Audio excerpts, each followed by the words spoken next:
If you spend a lot of time bouncing between reminders, calendar, notes, Safari, and mail, odds are you're taking the slow path on a few of them. Not because you're doing anything wrong, but because the quicker routes are basically invisible until someone shows you. Hey all, welcome back. In this video, I'm going through 10 keyboard shortcuts that are genuinely useful for the way most Apple users actually work, especially inside Apple's own built-in apps. We're not covering generic stuff like copy and paste, you know those. These are the ones tied to the apps you're probably already living in: Notes, Reminders, Calendar, Mail, and Safari.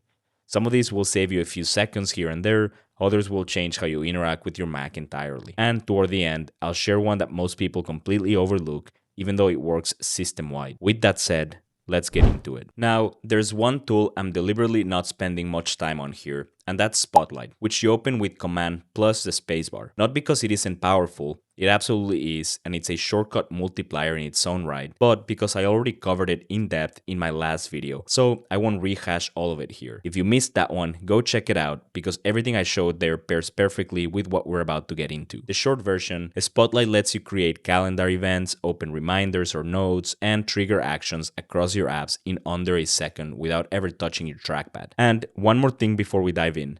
I've been meaning to try Raycast, which I've seen a lot of people recommend as a Spotlight replacement.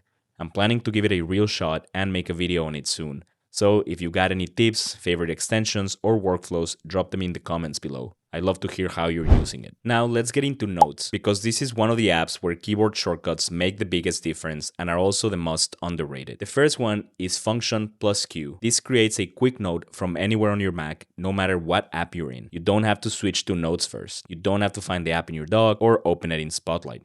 You just press fn+q and a quick note panel slides up and is ready for you to type.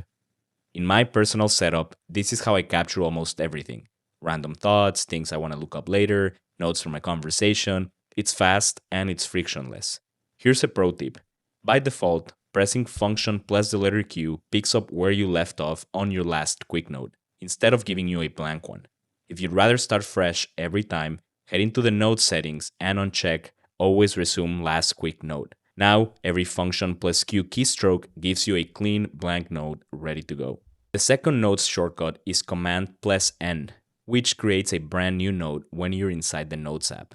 Simple, but very fast. If you're already in Notes and you want to capture something new rather than adding to an existing note, this is quicker than clicking the Compose button on the top right. In my experience, the combination of fn+q when you're elsewhere and Command+N when you're already inside the Notes application covers about 90% of how I actually create notes on the Mac. Let's move to Mail, because Mail is one of those apps where the shortcuts are genuinely worth learning.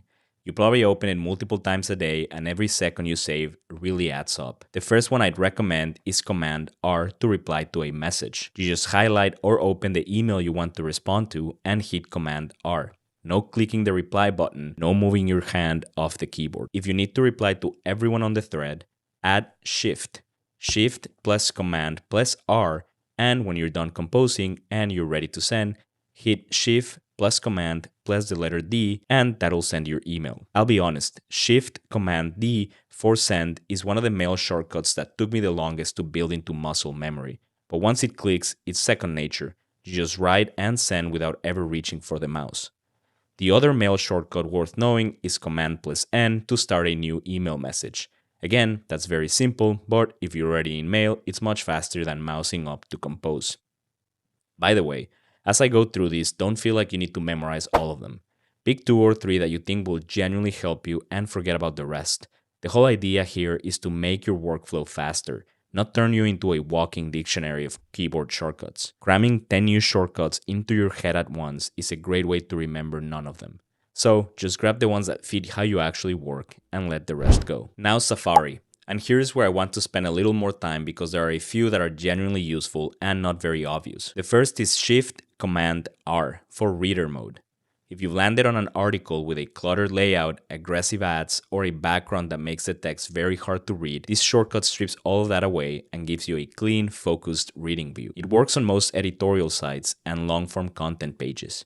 In my personal setup, I use this constantly when reading anything longer than a few paragraphs. The second Safari shortcut is Command+L, which is my favorite way to jump to a new page. Pressing Command-L drops your cursor straight into the address bar and highlights whatever's already there, so you can immediately start typing. No clicking required. Want to head to a different site? Press Command+L, type the URL, hit return, and you're there. And here's the part that people forget. The address bar is also your search bar, so you don't need to load up Google first and then type your query. Just press Command+L, type whatever you're looking for, like weather this weekend or how to screenshot on Mac, whatever it is, and Safari runs the search for you using your default search engine.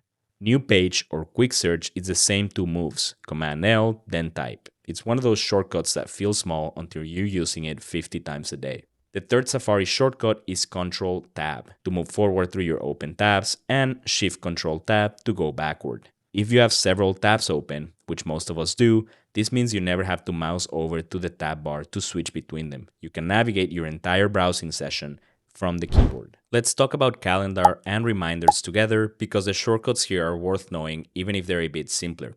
In calendar, Command+N creates a new event. That one's very quick to memorize because it's consistent across apps. And in reminders, Command-N creates a new reminder when you're inside the application. What I find more useful in reminders on Mac is the return key. Once you finish typing one reminder, pressing return immediately creates the next one on the list. If you're doing a brain dump or capturing a bunch of tasks at once, this means you can just type, hit return, type the next one, hit return, and keep going without ever clicking anything. Now here's the system-wide shortcut I mentioned at the top, one that a lot of people either don't know about or forget they have, and that is Command+comma. That's Command and the comma key together. This opens the settings or preferences window of whatever app you're currently in. It works in Safari, Mail, Notes, Calendar, Reminders, and basically every other Mac application. So, if you're in Safari and want to change something, you don't have to go up to the menu bar and hunt for the app name. Just hit Command+comma and that opens the settings instantly. And I think this one matters more than it sounds because a lot of people don't realize that customization in these stock applications is buried in those settings. This is where you set your default list in reminders so every quick task lands in the right place, or your default calendar so new events don't end up scattered. There's a ton of stuff like this tucked away in each application's preferences, and Command+comma is the fastest way to get into it no matter which application you're in. So once you know it, you'll find yourself using it constantly. There's one more that I want to mention before the recap, and that's Shift-Command-5. This opens the screenshot and screen recording toolbar on your Mac. You probably already know Command-Shift-3 for a full screenshot and Command-Shift-4 for a crop selection, but Shift-Command-5 is the one that gives you the full toolkit: area screenshot, window screenshot, full screenshot, and screen recording all in one place. If you're ever capturing something in Notes, Mail, or Safari to share or save, this is the cleanest way to get to it without any third-party tool. So let's do a quick recap. We covered Spotlight as a system-wide launcher and event creator. In Notes, Function Q for a quick note from anywhere, and Command-N for a new note once you're inside the application. In Mail, Command-R can be used to reply, Shift-Command-R can be used to reply all, and Shift-Command-D can be used to send a mail. In Safari, Shift-Command-R enables reader mode, Command-L jumps to the address bar, and Control-Tab moves between tabs. In Calendar and Reminders, Command-N enables new entries, and the return key can be used to quickly chain multiple reminders. Don't forget about the Command-comma to open settings in any application, and Shift-Command-5 for the full screenshot toolkit. Again, I'll be honest, the goal isn't to memorize all of these at once. Pick 2 or 3 that apply to the apps you use the most and try to use them consistently for the next week. The ones that stick are the ones that will actually change how fast you move on your Mac. If you want to go deeper on any of these apps, Notes, Calendar, Reminders, I've got full videos on each of them linked below. And if you have a favorite Mac shortcut I didn't cover today, please drop it in the comments. I'll read all of those and I might just turn it into a follow-up video. Thanks for watching, and I'll see you all in the next one.